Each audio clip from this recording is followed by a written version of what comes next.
ઓગણએસીમો સ્વતંત્ર દિવસની આપ સૌને હાર્દિક શુભકામના.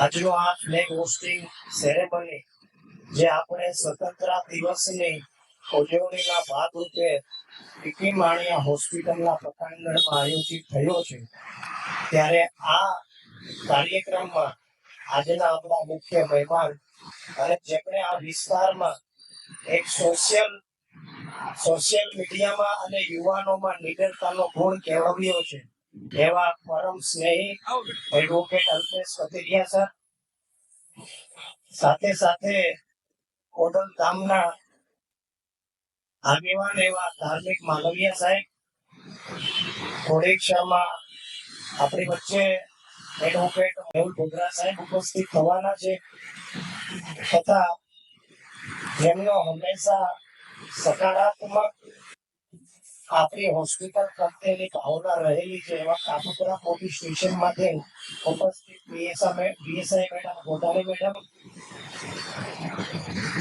આ ઉપરાંત અહીંની તમામ મેડિકલ સ્ટાફ, વિદ્યાર્થીઓ, સિક્યુરિટી સ્ટાફ તથા ઉપસ્થિત સૌ ભાઈઓ તથા બહેનો પીપી માણિયા હોસ્પિટલ પરિવાર વતી હાર્દિક સ્વાગત કરું છું.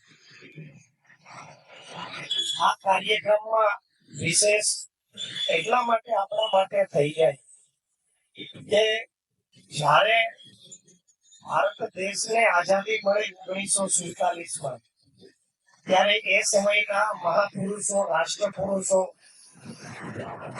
લડવૈયાઓ, જે પણ સેનાના મહારથીઓ હતા, એમના સહયોગથી ભારત દેશને આઝાદી મળી, એટલે કે ઇન્ડિપેન્ડન્ટ ઇન્ડિયા બન્યો 1947માં. અને આઝાદ ભારતના સૌ નાગરિકો એમાં આપણું પણ સ્થાન થયું. જ્યારે ભારત દેશને એ સમય જ્યારે અંગ્રેજોની ગુલામી હતી, ત્યારે એ સમયના રાષ્ટ્રપુરુષોએ દેશને આઝાદ કરવા માટે પોતાનું યોગદાન આપ્યું. ભારત દેશ આઝાદ થઈ ગયો. આજે 79 વર્ષ જેટલો સમય વીતી ગયો, છતાં પણ આપણે ક્યાંક ને ક્યાંક આઝાદ ભારતમાં કર્તવ્ય આપણું પોતાનું ફરજ બને. એ ફરજ શું? એ ફરજ આપણો આ આઝાદ ભારત એક સશક્ત બને, એક મજબૂત રાષ્ટ્રનું નિર્માણ થાય. અને એ રાષ્ટ્ર જ્યારે મજબૂત કરવાની વાત આવતી હોય, ત્યારે એના સૌ નાગરિકો એમાં કઈ ને કઈ યોગદાન આપે. હું માનું છું કે આ મજબૂત રાષ્ટ્ર બનવા માટે જે પણ કાર્ય કરવાનું છે, એમાં આઝાદ ભારતના જે કોઈ નાગરિકો છે એમનું યોગદાન હશે, એ જ આ દેશનો રાષ્ટ્રપુરુષ હશે. એવું માનું છું. આપણા સૌનું કર્તવ્ય બને કે આ મજબૂત અને સશક્ત ભારત બનાવવા માટે, આ મજબૂત રાષ્ટ્રનું નિર્માણ કરવા માટે આપણું પણ યોગદાન થાય. તમને એવું થાય આ હોસ્પિટલ છે, આમાં શું આપણે યોગદાન આપી શકાય એટલા માટે તો આ વાત અહીંયાથી કરું. જ્યારે આ વિસ્તારમાં આપણે આપણું આ યુનિટ એટલે ટર્શરી કેર યુનિટ કહેવાય. હોસ્પિટલ હેલ્થ કેર ની ભાષાની અંદર વાત કરીએ તો હેલ્થ કેર સેગમેન્ટમાં લગભગ સાઉથ ગુજરાતનું સૌથી મોટું ટર્શરી કેર યુનિટ પ્રાઇવેટ સેક્ટરનું આ ગણાય. તો આવું યુનિટ અહીંયા કરવાનું હતું અલ્પેશભાઈ. એટલે જ્યારે પણ તમારે આવું કોઈ મોટું સાહસ કરવાનું હોય, એટલે એના એનાલિસિસ કંપનીઓ બધી આવતી હોય, ઇન્વેસ્ટિગેશન કરે. એટલે મેં પણ આ વિસ્તારમાં આવું યુનિટ કરવાનું હતું, એટલે આપણે પણ ઇન્વેસ્ટિગેશન કરાયું. 3 કંપની પાસે ઇન્વેસ્ટિગેશન કરાયું. અને જ્યારે ઇન્વેસ્ટિગેશન રિપોર્ટ આવ્યો અને એની અંદર એવા રિમાર્ક્સ લખેલા હતા કે તમે બહુ મોટું રિસ્ક લઈ રહ્યા છો. તો એના રીઝન એને આપેલા હતા, એના કારણો આપ્યા હતા કે આ વિસ્તારમાં લેક ઓફ એજ્યુકેશન, કે અહીંયા સાક્ષરતાનો લેક એટલે કે ઓછું સાક્ષરતા છે. બીજું આપ્યું તો ઇરરિસ્પેક્ટ ઓફ ગુડ સર્વિસીસ, કે આ વિસ્તારમાં સારી સર્વિસની લોકો રિસ્પેક્ટ નથી કરતા. હવે એ એનાલિસિસ કંપની હતી આખા ઇન્ડિયાની 7 કંપની, અને એમાંની એક કંપની એના આવા રિમાર્ક્સ હતા જે તે સમયે. એટલે હું બેન્કર્સ ની વાત કરું તો બેન્કર્સ ની રિમાર્ક્સ ઉપર નેગેટિવ થઈ ગઈ કે આ વિસ્તારમાં આવી હોસ્પિટલ જો તમે કરવા માંગતા હોય તો ઇટ ઇઝ એગ્રી નહોતા કરતા. એટલે પછી મને ખબર પડી કે આવું કઈ પ્રપોઝલ છે અને આવું વસ્તુ આવી કઈ રિમાર્ક્સ આવેલા છે, બેંક નેગેટિવ. હવે બેન્કર્સ ને સમજાવવા માટે થોડા મેં નંબર્સ આપ્યા, એની વાત નથી કરતો, પણ મેં બેન્કર્સ ને જે વાતથી કન્વિન્સ કર્યા. એક તો તમારે પ્રેક્ટિકલી નંબર્સ આપવા પડે, એ લોકોને સૌથી પ્રિય હોય નંબર્સ, તો એ આપણે આપ્યા. અને બીજું ઇમોશન્સ આપીએ કે આ વિસ્તારમાં તમે એવું કહો છો ટેકિંગ ટુ મચ રિસ્ક, અને હું કહું છું we are not taking any risk. એનું કારણ તો મેં એમને કારણ એવું આપ્યું કે આ વિસ્તારે અમને બહુ બધું આપ્યું છે, અમારે લેવા માટે આ વિસ્તારમાં આવું ટર્સરી કેર નથી બનાવવાનું. અમે તો સમર્પિત છે, અમે તો અર્પણ કરી રહ્યા છીએ. અને જ્યારે અમે અર્પણ કરતા હોય, જ્યારે અમે દેવાની વાત કરતા હોય, તો કેવી રીતનું રિસ્ક હોય. અને ઇમોશન થી બેંક ઇઝ કન્વિન્સ, અને એ કન્વિન્સ થઈ અને એમને પ્રપોઝલ એક્સેપ્ટ કર્યો. તમને એમ થાય કે આ સ્વાતંત્ર્ય દિવસ આ સંજય ક્યાં વાત લઈ જાય છે, આખી વાત સાંભળજો. આ વાત ખરેખર સ્વતંત્રતા માટેની જ છે. હવે બેન્કર્સ એગ્રી થઈ ગયા. બેન્કર્સ ને આપણે શું કમિટમેન્ટ આપી કે અમારે આ વિસ્તારને અર્પણ કરવું છે. પહેલી કમિટમેન્ટ મેં જે પણ કઈ કમિટમેન્ટ આપી, હું તો કઈ કરતો નથી, તમે બધા કરો છો, અને તમારો રિપ્રેઝેન્ટેટિવ હું છું. અને હું કોઈને કમિટમેન્ટ આપું એટલે આપ સૌએ કમિટમેન્ટ આપી કે મારી એની સૌ મેડિકલ ટીમની કમિટમેન્ટ એટલે મારી કમિટમેન્ટ. એટલે પહેલી આપણે કમિટમેન્ટ શું આપી ત્યાં કે અમે તો આ વિસ્તારને અર્પણ કરી રહ્યા છીએ. અર્પણ અમને આપ્યું છે એ જ અમે આપીએ છીએ, આ માટે અમે નવું નથી કરતા. પહેલી કમિટમેન્ટ બેન્કર્સને આપણે એ આપી હતી. પછી હોસ્પિટલ બની ગઈ અને અહીંયા રાષ્ટ્રધ્વજ ફરકાવવાનું નક્કી થયું. એટલે મારા મિત્ર આપણા થોડાક સમય પહેલા જોઈન્ટ સીપી તરીકે HR ચૌધરી સાહેબ નિવૃત્ત થયા. એ સમયે વડોદરાના આઈજી હતા, એટલે એ સમય થોડીક સ્ટ્રિક્ટ ગાઈડલાઈન હતી રાષ્ટ્રધ્વજ માટે જયારે આપણે નક્કી કર્યું ત્યારે. એટલે મેં એમને સલાહ લેવા માટે પૂછ્યું કે સાહેબ મારે આ હોસ્પિટલ પટાંગણની અંદર આવો રાષ્ટ્રધ્વજ ફરકાવવો છે, તો મને એની ગાઈડલાઈન કઈ સમજાવશો? એટલે કોઈ બી અધિકારી હોય એ તર્ક કરે. એટલે પૂછ્યું એને તારે કેમ રાષ્ટ્રધ્વજ ફરકાવવો છે? એટલે મેં જયારે તમારા રિપ્રેઝેન્ટેટિવ તરીકે મેં જયારે એમને એ વાત કરી હતી, તમને કહું મેં એમને એવી વાત કરી કે અહીંયા મારે રાષ્ટ્રધ્વજ એટલા માટે ફરકાવવો છે કે મારા દેશનો રાષ્ટ્રધ્વજ હું માનું છું, હકીકત શું હોય નથી ખબર, પણ આ મારી અંગત સંભાવના છે કે અંગત માનવું છે મારું કે આપણા દેશનો રાષ્ટ્રધ્વજ સંવેદનશીલતા અને ઘણું બધું સૂચક કરતું છે, પણ એમાંથી બે વસ્તુ સંવેદનશીલતા અને સહન શક્તિ. દેશની આઝાદી સહન શક્તિ વગર તો મળી જ નહીં હોય. સહન શક્તિ આ બે સૂચક કરતું હોય. અને મારી હોસ્પિટલની સૌ મેડિકલ ટીમ અહીં આ બે વસ્તુ જ્યારે પણ રાષ્ટ્રધ્વજને જોવે એટલે આ એને રિમાઇન્ડ થાય કે એને ખરેખર પ્રેસિડેન્ટ સાહેબે અહીંયા રાષ્ટ્રધ્વજ એટલા માટે ફરકાવવાનું સૂચન કર્યું છે કે એને જોઈને આપણને એવું થાય કે સંવેદનશીલતા અને સહનશીલતા આપણામાં સમાયેલી જ હોય, પણ એ આપણને રિમાઇન્ડ થાય કે ભાઈ આ બે ગુણધર્મ આપણામાં છે. અને પછી ઘણી મેં વાત કરી અને he was also happy, અને એમણે બી કીધું તું આવું લખવા વાંધો નહીં. હવે એ વાત આપણે નહીં કરીએ, પણ રાષ્ટ્રધ્વજ માટે બીજી કમિટમેન્ટ આપણી શું થઈ? સંવેદનશીલતા અને સહનશક્તિ. પહેલી કમિટમેન્ટ આ વિસ્તારને અર્પણ કરવાની હતી. બીજી કમિટમેન્ટ આ ધ્વજને જોઈને સહનશીલતા અને સંવેદનશીલતા. સહનશીલતા અને સહનશક્તિ અને સંવેદનશીલતા ઉપર આપણે વાત કરી. અહીંયા કોઈ પણ વ્યક્તિ આવે, એ વ્યક્તિ બીમાર હશે તો જ અહીં આવ્યો, એટલે કે એ વ્યક્તિ બીમાર હશે, એની સાથે આવનાર વ્યક્તિ પણ બીમાર હશે, મેડિકલ ભાષામાં એમને તમે રિલેટિવ કહો, પણ એ પણ બીમાર છે. કેવી રીતે? ફિઝિકલ નથી બીમાર, પણ એની સાથે જે આવે છે એ બીમાર છે. કેવી રીતના બીમાર? એનું બીમારીનું કારણ શું હોય? પેલો તો બીમાર છે, એને દુઃખ છે, એટલે એટલે એ તો દુઃખી છે, એને રોગ છે એટલે દુઃખી. પણ એ સાથે આવનાર વ્યક્તિ, એને પણ એક ધંધા ઉદ્યોગ હશે, એ પાડીને અહીંયા આવે. આ કદાચ હું બીજી વાર વાત કરતો હોઉં એ પાડીને પણ અહીંયા આવે, એને પણ ક્યાંક હવે ધરતી છે, એને તો બધું પ્રેસ આપવાનું, એની સાથે આવતો હોય એને બીજું બધું પ્રેસ પીડા એને સહન કરવાની, બીજી બધી સહન શક્તિ કોને કરવાની? એના રિલેટિવ. એને પૈસાનો એડજસ્ટમેન્ટ કરવાનો હોય, એનો ધંધો ઉદ્યોગ હોય, ઈ ક્યાંક ગડબડ થતો અહીંયા આવવાના લીધે, ક્યાંક ને ક્યાંક સામાજિક વ્યવહારમાં જવાનું, ઈ ડિસ્ટર્બ થતું હોય, આ બધા એનામાં પણ દુઃખ રહેલા હોય ત્યારે અહીંયા આવતો હોય. હવે જયારે આવું કોઈ દુઃખી વ્યક્તિ આવે અને તમારી સામે કઈ પણ બોલે, ખરાબ ટોનની અંદર બોલે, હું માનું એની કરતા તમે વધારે અભ્યાસુ છો, એની કરતા તમે ખરાબ ટોનમાં વાત કરી શકો છો, પણ છતાં આપણે સંવેદનશીલતા યાદી દુઃખી છે એની સંવેદના આપણને હોવી જોઈએ. એ ધ્યાનમાં રાખીને આપણે એ સહન કરવાનું છે. કદાચ ખરાબ ટોનની અંદર બોલ્યો તો એ જે ખરાબ ટોનમાં બોલે છે એનો જે પણ રિલેટિવ કે દર્દી, એની કરતા ખરાબ ટોનમાં આપણે બોલી શકીએ, એની કરતા વધારે આપણે જાણકાર છીએ, છતાં પણ આપણી પાસે એ આઝાદી નથી કે એ જે ટોનની અંદર આપણી સાથે વાત કરે છે એ ટોનમાં આપણે રિએક્ટ કરીએ. શું કામ નથી?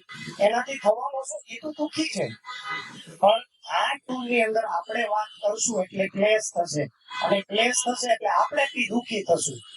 એટલે આપણા માટે એ સહનશક્તિ અને સંવેદના આ દ્રષ્ટિ આપણે શીખવાની છે. જ્યારે કોઈ રિલેટિવ આવે અને મારી પાસે ફરિયાદ આવતી હોય તો એનું મેં કઈ એનાલિસિસ કર્યું તો 4 પ્રકારની પેશન્ટો અને પેશન્ટોના રિલેટિવની ફરિયાદ મેં 4 વર્ગીકરણ કર્યા. એ 4 વર્ગીકરણમાં પહેલી સૌથી વધારે કમ્પ્લેન આવતી હોય કે અમારા બંને ભાઈનો, આમ તો આપણે બધા જ પરિવારનો મૈત્રીતા ભર્યું વાતાવરણ ઊભું કરીને કોઈની સાથે મિત્રતા કેળવી શકાય એવો આપણા સૌમાં એક ગુણધર્મ રહેલો, સૌનામાં રહેલો. તો આપણા કોઈ રિલેટિવ આવે, સૌ એના મેડિકલ અને મેડિકલ ટીમ, મેનેજમેન્ટ ટીમ, કોઈ નથી રિલેટિવ અહીંયા આવે એટલે એમની પહેલા તો અપેક્ષા વધી જાય. એની અપેક્ષા શું કામ વધી જાય? આપણે કોઈ આપણા સંબંધીના યુનિટ પર જઈએ તો આપણે આપણું પોતાનું જ માનવી, એમાં અહીંયા આપણા કોઈ સંબંધી આવે તો સ્વાભાવિક છે એ બી આ યુનિટને પોતાનું જ માનતા હોય એટલે એની અપેક્ષા વધી જાય. હવે કોઈ એક્ઝામ્પલ આપો, એને કેવી અપેક્ષા હોય કે દાખલા તરીકે મેડિકલ ક્લેમની અંદર એની સારવાર થતી હોય તો મેડિકલ ક્લેમની અંદર જે બી એની પ્રોસિજર હોય ફોલો કરવી પડે. જે તે ઇન્સ્યોરન્સ કંપની આપણને ત્યાંથી અપ્રુવલ આપે ત્યાર પછી એનું ડિસ્ચાર્જ થતું હોય. આવી આ થોડીક લાંબી પ્રક્રિયા છે. એનું અપ્રુવલ આવે પછી મેનેજમેન્ટ ટીમ જે તે જગ્યાએથી બધા કાગળ ભેગા કરે અને પછી ફાઇલ મેડિકલ રેકોર્ડ રૂમમાં મૂકતા હોય. આવી પ્રોસિજર એ સમય માંગી લે. એટલે એક અપેક્ષા ને દાખલો આપે, એની અપેક્ષા શું હોય? આપણી સારવાર થઈ ગઈ એટલે હવે મને ઘરે જવા દે ફટાફટ. એટલે એની અપેક્ષા વધારે હોય કે તમારી ઘરની જ આમાં હું કાગળિયા બનાવવાના હોય, આવી અપેક્ષા વધી જતી હોય. હવે એ અપેક્ષામાં આપણે ગમે એટલું સારું પરફોર્મ આપીએ પણ એમને સારું લાગે નહીં. એટલે એક તો અપેક્ષાના કારણે કમ્પ્લેન આવે કે આપણા સંબંધી હોય એ કમ્પ્લેન વધારે આવતી. બીજી કમ્પ્લેન આવતી હોય સારવાર 3 પ્રકારે થાય. પહેલી થતી હોય કેશલેસ, તમારું મેડિક્લેમ હોય, મેડિક્લેમ અંતર્ગત એને સારવાર થતી હોય. બીજું તમને પીએમજેવાય સ્કીમ અંતર્ગત તમારી સારવાર થતી હોય, જે સ્કીમને અનુરૂપ હોય એ રીતે સારવાર થતી હોય. તો આ એની અંદર બહુ નહિવત કમ્પ્લેન હોય. અને ત્રીજી ખીચામાંથી પૈસા આપીને સારવાર કરવાની હોય, પોતાના ખીચામાંથી. જેની પાસે ઇન્સ્યોરન્સ નથી, પીએમજેવાય ની અંદર એમની સારવાર શક્ય નથી, એવા સમયમાં ખીચામાંથી પૈસા આપવાના હોય. અને જ્યારે ખીચામાંથી પૈસા આપવાના થાય એટલે કમ્પ્લેન ચાલુ થાય. હવે તમને એમ થાય મને સાહેબ એવું પૂછે, હું તો આ ફિલ્ડ તો નહીં એટલે મારે તો શું કરવાનું? સાહેબ કન્વિન્સ કરવાનું. સાહેબ મને એવું કે તું એવું કે ખીચામાંથી પૈસા આપવાના હોય એટલે લોકોને પીડા થાય, માનસિક ફિનાન્શિયલ સ્ટ્રેસ અનુભવાય. પણ આપણી બી હોટલ છે ત્યાં હું જોઉં છું કે ત્યાં તો બધા રાજી રાજીથી પૈસા આપે છે. ફરવા જાય છે ત્યાં તો બધા રાજી રાજીથી પૈસા આપે. એટલે હું એને આવું કહું, આ તમને બધાને બી કહું છું. અત્યારે માઇક હાથમાં છે એટલે સાહેબ નું ઉદાહરણ આપું, તમને બધાને કહું, તમારે બધાને નૂર મેડમ ને સૌથી વધારે આ ફેસ થતું હોય. તો આપણને આપણી હોસ્પિટલ ક્યારે દેખાડે કે એ માણસે પ્લાનિંગ નથી કર્યું કે મને આવી કોઈ બીમારી આવશે, અનપ્લાનિંગ વસ્તુ થઈ ગઈ છે, વન ટાઈપ ઓફ એક્સિડન્ટ થયું છે. હવે જેનું પ્લાનિંગ જ નથી અને ખિસ્સામાંથી એટલે કોઈ પણ સ્વાભાવિક ફાઇનાન્શિયલ સ્ટ્રેસ આવે. હવે તમે એવું કહો કે ભાઈ હોટલમાં જાય કે ફરવા જાય કે કપડાની ખરીદી કરવી હોય તો ત્યાં તો એને એવો સ્ટ્રેસ આવતો નથી, પણ એ ન આવે. શું કામ ના આવે? એમનું પ્લાનિંગ હોય, મારે અહીંયા જમવા જવું છે એટલે પ્લાનિંગ કર્યું એટલે ખબર છે કે અહીંયા મારે ખર્ચો લાગવાનો, પણ અહીંયા આવે ત્યારે એ પ્લાનિંગ નથી હોતી એટલે એનામાં સ્વાભાવિક ફાઇનાન્શિયલ સ્ટ્રેસ આવે અને સ્ટ્રેસમાં તમને ખરાબ ફોનમાં બોલી જાય. એટલે હું કહું સંવેદનશીલતા હોવી જોઈએ તમારામાં, આ સમજવું પડે. બીજી કમ્પ્લેન મેં કીધું જયારે ખીચામાંથી આપવાના આવતા હોય ત્યારે કમ્પ્લેન ઉભી થાય. ત્રીજી કમ્પ્લેન એ આપણા માટે સોલ્વ કરવી શક્ય નથી. બીજી કમ્પ્લેન જે આપણે હોસ્પિટલનું જયારે નિર્માણ કર્યું સાહેબે 2012 થી મેડિકલ ક્ષેત્રમાં છે આ વિસ્તારમાં છે એટલે એમણે બધું જે બી એનાલિસિસ હતું એમનો જે બી અનુભવ હતો એ હોસ્પિટલની અંદર એ અનુભવ શેર કરીને એક પોલિસી બનાવી. એ પોલિસીની અંતર્ગત આપણે શું કીધું કે દર્દીઓની સાથે એક રિલેટિવ અલાવ. હવે એક વ્યક્તિ આવે તો લગભગ પ્રોબ્લેમ નથી, પણ કોઈ પણ વ્યક્તિ બીમાર થાય એટલે વિઝિટરો વધારે આવે એટલે કે ખબર કાઢવા વાળા વધારે આવે. હવે જો એ ફ્લો વધી જાય તો આપણી પાસે જે 3 લિફ્ટ, એક લિફ્ટ ડોક્ટરો માટે ઇમરજન્સી હોય એટલે એના માટે સ્પેસિફાઈડ કરવી પડે, બીજું દર્દીઓ માટે. હવે તમે વિચારો કે આની અંદર 80 પેશન્ટ હોય એની સાથે એક વ્યક્તિ એટલે 160 લીધ્યા, ત્યાર પછી તમે 4 વ્યક્તિ 5 વ્યક્તિ એવી રીતે મુલાકાતીઓ આવે તો લિફ્ટ ઓછી પડવાની છે. એટલે બીજી કમ્પ્લેન એવી છે કે તમે લિફ્ટ વધારો. હવે ઈ એસએમસી ની ગાઈડલાઈન મુજબ કરવું પડે અને ઈ કે હવે રિવાઇઝ થાય નહીં એટલે એ આપણે સોલ્વ નથી કે આપણે સહન કરવું પડશે. એટલે ત્રીજી મેં વાત કરી કે ભાઈ તમે લિફ્ટ વધારો ઉપર અવર જવર કરવું હોય તો અમારી પાસે એ સ્પેસ નથી, સમય વધારે કન્ઝ્યુમ થાય છે. તો એમાં લોકોને તમારે અવેરનેસ આપવા સિવાય તમારી પાસે વિકલ્પ નથી, સમજાવવું પડશે કે તમે સાહેબ સમજો કે એક લિફ્ટ છે અને ખબર કાઢવા માટે તમે 5 વ્યક્તિ એક પેશન્ટમાં આવો 500 જણા 15 મિનિટમાં કેવી રીતે અવર જવર કરી શકે. એટલે એ અવેરનેસ આપવી પડશે લોકોને. અને હું તમને રિવ્યુ ની વાત કરું, મારી પાસે એવા કેટલાય રિવ્યુ છે એ લોકોને હું પૂછતો પ્રશ્ન આવે એટલે કે ભાઈ ખરેખર અમારી હોસ્પિટલમાં શું અમે સુધારો કરી શકાય કે અમને આવી આ લિફ્ટની પ્રોબ્લેમ આવે છે તો તમે આ હોસ્પિટલની અંદર એડમિટ થયા તમને એવું લાગે તમારી સાથે 2-4 વ્યક્તિ હોવા જોઈએ. ઘણા રિવ્યુ હું તમને આપી શકું, રાઇટિંગ માંથી આપણી પાસે રિવ્યુ છે, એવું લખેલું આપણે કરવું નથી, એવું પણ લખેલું છે એક વ્યક્તિની પણ જરૂર નથી. આપણી હોસ્પિટલમાં આ મેનેજમેન્ટ છે પણ છતાં આપણે એક વ્યક્તિને અલાઉ કરીએ અને એની સિવાયના વ્યક્તિ ખબર કાઢવા આવે અને 9 વાગ્યા પછી ફ્રી થઈ જાય એટલે ખબર કાઢવા આવે, રાત્રે 9 વાગ્યા પછી ખબર કાઢવા આવે. આવો લેવલભાઈ એટલે ખબર કાઢવા 9 વાગ્યા પછી આવે એટલે એમાં પણ આપણે અવેરનેસ આપવા સિવાય આપણી પાસે કોઈ વિકલ્પ નથી. તમારી સુધી પણ આવી કોઈ કમ્પ્લેન આવે તો એટલે તમારે સમજાવવું જ પડશે. 3 કમ્પ્લેન ની વાત કરી. પહેલી કમ્પ્લેન અપેક્ષા વધારે, બીજી કમ્પ્લેન ત્રીજી આ લિફ્ટ વાળી અને બીજી પોકેટ માંથી જયારે આપવાની આવતી હોય ત્યારે, અને ચોથી કમ્પ્લેન જેના પર આપણે આજે થોડી વધારે વાત કરશું, ચોથી કમ્પ્લેન છે પાર્કિંગ. કોઈ પણ હોસ્પિટલ, કોઈ પણ સ્કૂલ, કોઈ પણ મંદિરો, કોઈ પણ પબ્લિક પ્લેસ ની અંદર પાર્કિંગ ની સમસ્યા હોય જ. આપણે આખા ભારતમાં ગમે ત્યાં જાવ લગભગ હોય, પ્રાઇવેટ સેક્ટર ની અંદર હોય જ. શું કામ હોય? આ બિલ્ડિંગ બનાવ્યું તો એસએમસી ના રૂલ્સ રેગ્યુલેશન મુજબ બનાવ્યું. આપણે બેઝમેન્ટ ની અંદર રેડિયેશન યુનિટ બનાવ્યું અને થોડું કવર કર્યું તો એને આપણે ઇન્ફેક્ટરીમાં લઈ લીધું. તો આપણું તો બધું લીગલ જે બી એસએમસી ના ધારા ધોરણો છે એવી મુજબ આપણે બધું કર્યું. હવે પાર્કિંગ ની સમસ્યા કેમ થાય? કાંઈ નથી. આ સવારે ઉપરી ટાઈમે 2 કલાક હોય અથવા સાંજે હોય, પાર્કિંગ ની સમસ્યા હોય. જયારે જગ્યાનું સિલેક્શન થયું ત્યારે મેં પણ આ બાબતે વિચાર કર્યો હતો અને આ બ્રિજ ની નીચેનું જે પાર્કિંગ છે 2005 થી અહીંયા શિવાની હીરો હોન્ડા નો શોરૂમ હતો ને આ એનું ગોડાઉન હતું. અને અહીંયા જે પણ ગાડી સર્વિસ માટે આવતી બધી સામે પાર્ક થતી હતી. હવે આવું યુનિટ બન્યું એટલે એસએમસી ના ધ્યાનમાં આવ્યું કે અહીંયા આ પાર્કિંગ જે પેન પાર્ક માટે યુઝ થાય એટલે 20 વર્ષ પછી એમણે આનું ટેન્ડરિંગ બહાર પાડ્યું. પહેલી વખત હોસ્પિટલ બન્યા પછી ટેન્ડરિંગ બહાર પાડ્યું અને જે બી એના રૂલ્સ રેગ્યુલેશન મુજબ આવતું હોય એ મુજબ પાર્કિંગ લઈ લીધું. હવે એને લઈ લીધું. હવે અહીંયા આપણે 100 રૂપિયા અને 200 રૂપિયા ફાઇલ ચાર્જમાં અહીંયા કોઈ દર્દી ફાઇલ કઢાવે અને સામે 30 રૂપિયા ભરે મને ગમ્યું નહીં એટલે મેં કોન્ટ્રાક્ટર આની મીટિંગ કરી કે ભાઈ આ 20 વર્ષથી પાર્કિંગ હતું અને આ જગ્યા જોઈને જ અમે આ જગ્યા લીધી હતી એટલે જ આ પ્લાનિંગ કર્યું હતું. હવે તમે આવી રીતે ફી લેશો તો દર્દીઓને મોંઘું પડશે.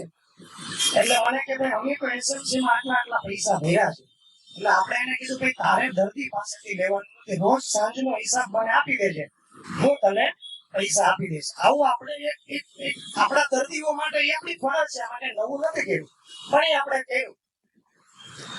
હવે ઈ પાર્કિંગ નું કર્યું આ એટલા માટે હું પાર્કિંગ 4 મુદ્દા દીધા એટલે પાર્કિંગ ની અવેરનેસ માટેની આ વાત છે. ચાલો ફરીથી હું તમને રિપીટ કરું, આ તમારે સાંભળવું જ પડશે. પહેલી વાત અપેક્ષા વધારે હશે, બીજી પોકેટમાંથી જાય અને ત્રીજી લિફ્ટ અને ચોથી આ પાર્કિંગ.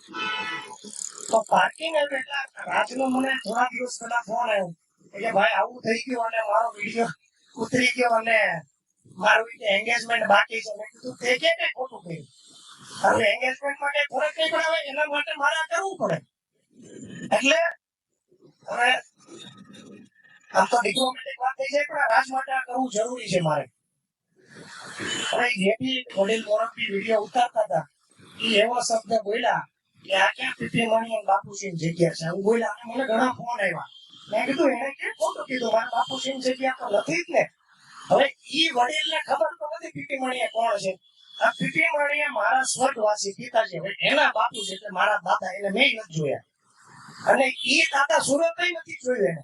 હવે એની જગ્યા તો ક્યાંથી થવાની. એટલે મેં ભાઈ સમાજ સેવક નો ફોન આવ્યો એટલે મેં એને એવું કીધું પણ એને સમજ જ નથી કે પીપી મણી બાપુજી કોણ અને એ બાપુજી જગ્યા નથી એટલે એને કઈ ખોટું નથી કીધું. હવે આપણે માનીએ કે આપણે જે વ્યવસાય વેરો ભરીએ, આપણે જે પ્રોફેશનલ ટેક્સ ભરીએ, આપણે જે ગટરના ભરીએ, આપણે જે વોટરના ભરીએ એની કરતા એ વધારે કરતા હશે એટલે એનો હક પેલા ત્યાં લાગે. અને થયો શું, મેં એસએમસી કમ્પ્લેન કરી એટલે એસએમસી કીધું કે આ કોન્ટ્રાક્ટ રિન્યુ નથી થયો એટલે જે કોન્ટ્રાક્ટરને આપણે પૈસા આપવા ત્યાં ફ્રી પાર્કિંગ નું થઈ ગયું. આપણે તો બધા માટે ઓપન જ આપણું છે જ ને. એટલે મને રાજ કહે કે આવો વિડીયો ઉતરી ગયો તો મેં કીધું શું ફરક પડ્યો વિડીયો તે કે ખોટું કર્યું. નિડર રહેવાનું, ડરવાનું શેનાથી, ખોટું કરવાથી ડરવાનું. પણ ખોટું જેને કરવું જ નથી એને ડર છે. અને બોલી ગયા કોઈ એમાં શું ખોટું, એને બી વાસ્તવિકતા રજૂ કરીને એને વાસ્તવિકતા કરીને આને વિડીયો બાપુજી જગ્યા નથી તો નથી શું કરવાનું છે. તો એસએમસી નહીં અને એસએમસી ને 20 વર્ષ સુધી એનું ટેન્ડરિંગ નહોતું. હોસ્પિટલ બની ગઈ અને બની ગયા પછી એસએમસી ના ધ્યાનમાં આવ્યું કે પેન પાર્ક થશે તો હોસ્પિટલે શું ભૂમિકા ભજવી. હોસ્પિટલે ભૂમિકા ભજવી કે જે બી કોન્ટ્રાક્ટર છે એને નુકસાન ના જાય તમે અમારા ખીચામાંથી લઈ લો. તો આગળ દર્શન હોટલ છે એને બિચારા કે એને એવું કર્યું કે તમે મારામાંથી લઈ લો. એને આગળ રિલાયન્સ નો છે તો કોન્ટ્રાક્ટરને કીધું કે 20 વર્ષથી આમ જ પડ્યું હતું, હવે તું ટેન્ડર લઈ આવીને આવી રીતે કરે તો આ લોકોને મોંઘું પડશે. તો આપણે એ કામ કર્યું. એટલા માટે પાર્કિંગ ની અવેરનેસ તમારે આપવી પડશે. એટલે 4 આપણી મોટા ભાગની કંપનીનો 4 હોય એની મેં વિસ્તૃત તમને માહિતી આપી અને તમારે બી એના માટે જાગૃત રહેવું પડશે, લોકોને અવેર કરવા પડશે. સંવેદનશીલતા, સહનશક્તિ એ આપણી ફરજ છે, એને નિભાવવી પડશે. અહીંયા આવનાર વ્યક્તિ ને કઈ પણ કાંઈથી રિએક્ટ કરે તો એ વ્યક્તિ દુઃખી છે એટલે રિએક્ટ કરે અને જો તમે બી એવા થઈ જાવ તો તમે બી પીડિત થશો. બસ સ્વતંત્ર દિવસે બહુ ટ્રેક બીજે તરફ લઈ ગયો પણ જે પણ છે આ ધ્વજથી છે અને મને લાગ્યું કે આપણે આ વાત મારે કરવી જોઈએ. સોમા સિસ્ટર અભી સબ યહાં પર ગુજરાતી तो मैं गुजराती में बोलूंगा मस्ती लिसन मस्ती लर्न गुजरात आपको सीखना पड़ेगा. આઝાદીની વાત છે, બીજી આપણે કોઈ વાત નહીં કરશું. દેશના ભક્તોએ દેશભક્તોને જે બલિદાન દિયા तब हमें मिली आजादी. देशभक्तों ने बलिदान दिया तब हमें मिली आजादी. कोई हमें पूछे कौन है तू, कोई हमें पूछे कौन है तू, गर्व से हम बोलेंगे हम भारतीय हैं. जय.